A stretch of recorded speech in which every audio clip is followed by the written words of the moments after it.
வணக்கம். எனவே பேசுவோம். நம்ம எனவே பேசுவோம் சேனலுக்கு சப்ஸ்கிரைப் பண்ணி பெல் பட்டனை அழுத்தி ஆதரவு கொடுங்க.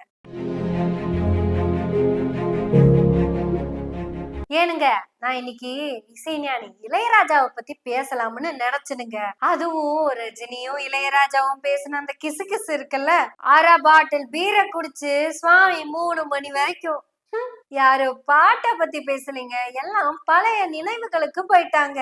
அவ்வளவு அருமையா இருந்துச்சுங்க அந்த நிகழ்ச்சி. அத பேசலான்னு தானுங்க நான் நினைச்சேன். இசைஞானி இளையராஜாவ மகிழ்ச்சி கடல்ல அழுத்திட்டாங்க தமிழ்நாடு அரசு. நம்மளை எல்லாம் இசைக்கடல்ல மூழ்கடிச்சிருந்த இளையராஜாவ தமிழ்நாடு அரசு பாராட்டு மழையில நனைய வைக்கல, மூழ்கடிச்சிருச்சு. முதல் முறையாக இசைஞானியும் மூழ்கி முத்தெடுத்தார். இத பத்தி எல்லாம் பேசணும்னு அவ்வளவு ஆசையா தாங்க வந்தேன். ஆனா இந்த சில்ற பையன் அதையெல்லாம் நாசம் பண்ணிட்டாங்க. அதுவும் எங்க ஊர்லயே வந்து பேசிட்டு போயிருக்கான். நான் பேசாமட்டா சரியா இருக்குமா?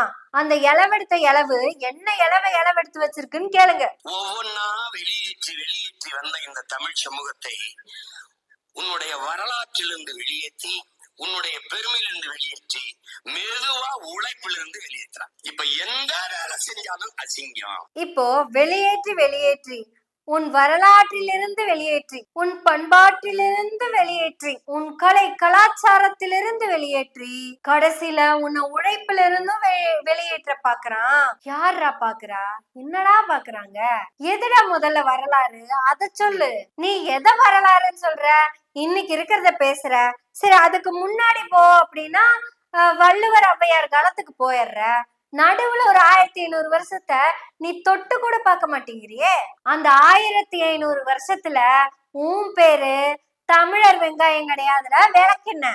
அப்போ மலையாள மொழியே இல்ல, நான் மலையாளியும் கிடையாது. தோ தமிழர், நான் தமிழர்கள்ல தான் இருந்தேன். அப்ப உன் பேர் மெய்யாலுமே தமிழன் தானடா? இந்த சூத்திரன் சொன்னாங்களே, அது யாரைய? சூத்திரனை பண்ண வச்சிட்டு இருந்த அந்த இளவு பண்பாடெல்லாம் என்னன்னு உனக்கு நல்லாவே தெரியும்ல. சூத்திரனுடைய உழைப்பின் சிரமம் என்ன அப்படிங்கறது உனக்கு நல்லா தெரியும்ல.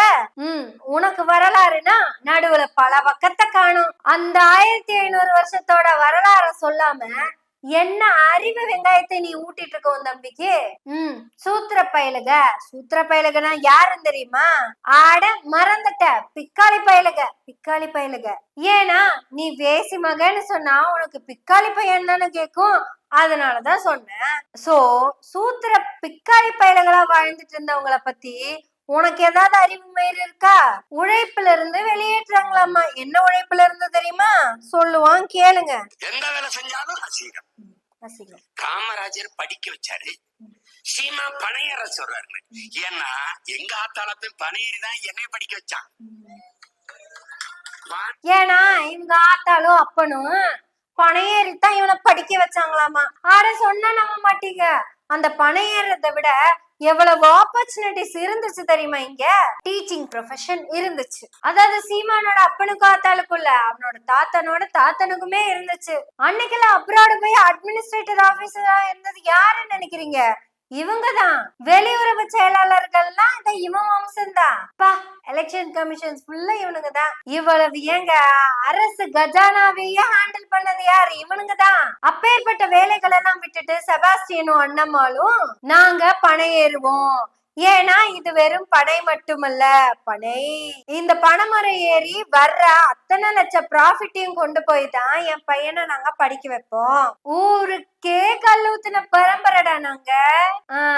பனைமரம் ஏறுவது என்பது தொழில். என்னது தொழில்? அந்த பனைமரம் ஏறுற வேலைக்கு அவ்வளவு போட்டிங்க. பாப்பான்ல இருந்து பஞ்சமம் வரைக்கும் அதுக்காக அவ்வளவு போட்டி போட்டிருப்பான். ஆட சொன்னா நம்ப மாட்டீங்க. யூபிஎஸ்சி டிஎன்பிஎஸ்சி எக்ஸாம் எழுதுறது கூட ரொம்ப ஈஸிங்க. ஆனா பனைமரம் ஏறுற வேலை கிடைக்கிறது ரொம்ப கஷ்டமுங்க. நினைச்சவெல்லாம் ஏறிட முடியுமா? தகுதியும் திறமையும் இருக்கணுமுங்க.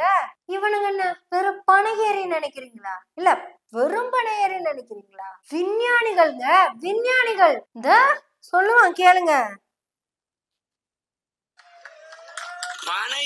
என் பண்பாட்டோட ஒன்று. அறிவியல் சயின்ஸ் எல்லாம் பேசுறியடா. நீ வர்ற ஒரு பனை மரம் இத பார்த்த உடனே ஒருத்தனுக்கு ஒரு பாலை வருது.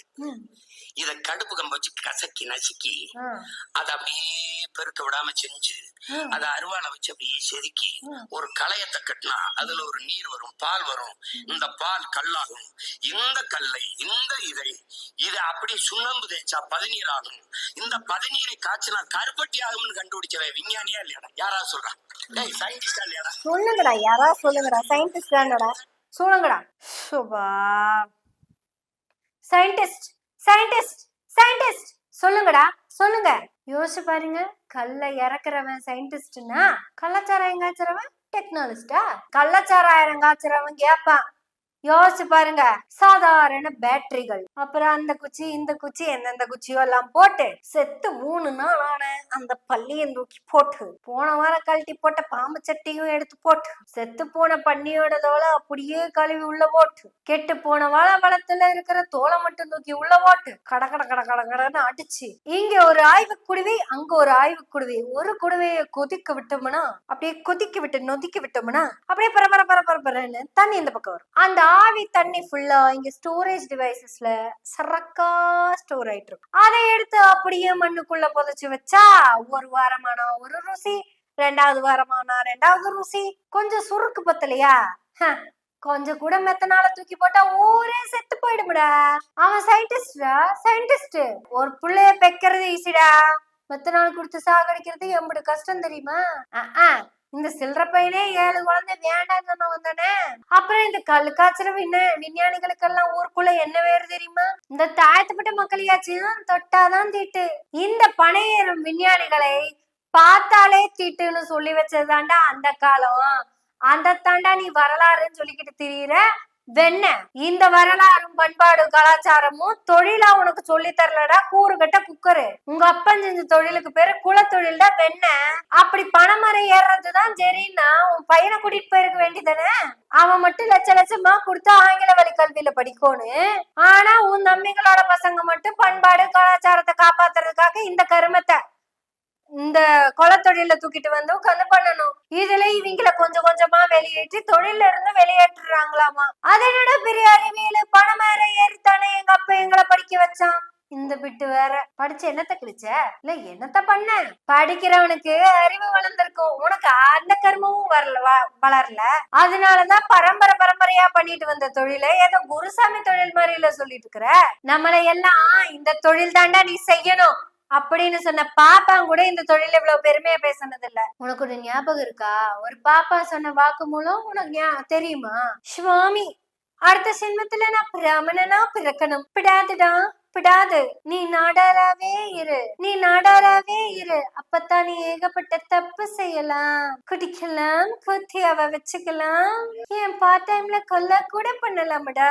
நீ தப்பு பண்ணணும், நீ தப்பு பண்றதுக்காகவே பிறக்கப்பட்ட ஜென்மம். உடனே அந்த பையனும் அதெல்லாம் சீரியஸா எடுத்துக்கிட்டு, சுவாமி நான் செய்வதெல்லாம் தப்பல்லவா அப்படின்னு கேட்டிருக்கான். எனக்கு இதுல இருந்து பாவமோஷமே கிடையாதா அப்படின்னு கேட்டிருக்கிறான். நீ பனைமரம் ஏறி கல்லறைக்கு அதை வித்து உனக்கு வர காசு எடுத்து அதை வச்சு எங்களை மாதிரி இருக்கிற பிராமணாக்களுக்கு வேஷ்டி சட்டை எடுத்து காலில் விழுந்து நமஸ்காரம் வாங்கிட்டு போய்க்கோ, உன் பாவம் எல்லாம் தெளிஞ்சு போயிடும் அப்படின்னு சொன்னாரு. யார சொன்னாரு தெரியுமாடா? இந்த பாவிக, இந்த கல்ல இருக்கிற விஞ்ஞானிகளை தான் பாவின்னு சொல்லிருக்கிறாரு. நீ விஞ்ஞானின்னு சொல்லல, சயின்டிஸ்ட்னு சொன்னல. நீ சயின்டிஸ்ட் எல்லாம் கிடையாதுடா, நீ சானா பையன் அப்படின்னு சொல்லிருக்கிறாரு. உடனே நம்ம திராவிட மாடல் வந்து நீ சானா பையனா இருக்க வேணாம், சாஃப்ட்வேர் இன்ஜினியரா வந்துருன்னு சொல்றாங்க. சாஃப்ட்வேர் இன்ஜினியரா போனா அந்த சயின்டிஸ்ட கூட்டிட்டு வந்து வேணாம் வேணாம் அப்படாது, நீ சாஃப்ட்வேர் இன்ஜினியரா இருந்தாலும் சாப்பிட்டு தானே வேலை பாக்குற, நம்ம விவசாயம் தான் பார்க்கணும், கல்லுதான் இறக்கணும் அப்படின்னு சொல்லி கொடுக்குறாரு. அந்த கல்யாணராமனுக்கும் இந்த சீமானுக்கும் ஒரே ஒரு வித்தியாசம்தான். கல்யாணராமன் கழுத்துல இருக்கிறது கழுத்துனாங்கயிறு, சீமான் இடுப்புல இருக்கிறது இடுப்புனாங்கயிறு. இந்த இடுப்புனாங்கயிறையும் அந்த கயிறையும் சேர்த்து கழுத்துனாங்கயிறா போட்டுக்கடான்னு சொன்னா அதுவும் கேட்க மாட்டேங்கிறான். ஆனா அத நம்ம கழுத்துல போட்டு பண்பாடு கலாச்சாரம் இதையெல்லாம் மீட்க நம்ம சயின்டிஸ்டாவும் பணமரை ஏறி சயின்டிஸ்ட் ஆகும்னு ஒருத்தன் கூப்பிடுறான். கோவை வாழ் மக்களே, எஜுகேஷனுக்கு கோவை எவ்வளவு பெரிய பெருமை கொடுத்திருக்கு தெரியுமா? விஜய பேசவே விடாம கத்துற அந்த கூட்டமும் ஒண்ணுதான், இவன் பேசுறதெல்லாம் கேட்டு கத்துற நீங்களும் ஒண்ணுதான். மொத்தத்துல இந்த ஆமைக்கோ அணிலுக்கோ அறிவு இல்லைங்கிறதும் உண்மைதான். கொஞ்சமாச்சும் உங்களுக்கு எல்லாம் அறிவு வளரணும் தாண்டா பேசிட்டு இருக்கிறோம். வளரணும், அதுக்குத்தான் பேசுவோம். எனவே பேசுவோம் நாள்தோறும். உங்களுடைய ஆதரவுகளை நன்றிகளோடு எதிர்பார்த்து கொண்டிருக்கிறோம். நன்றி, வணக்கம்.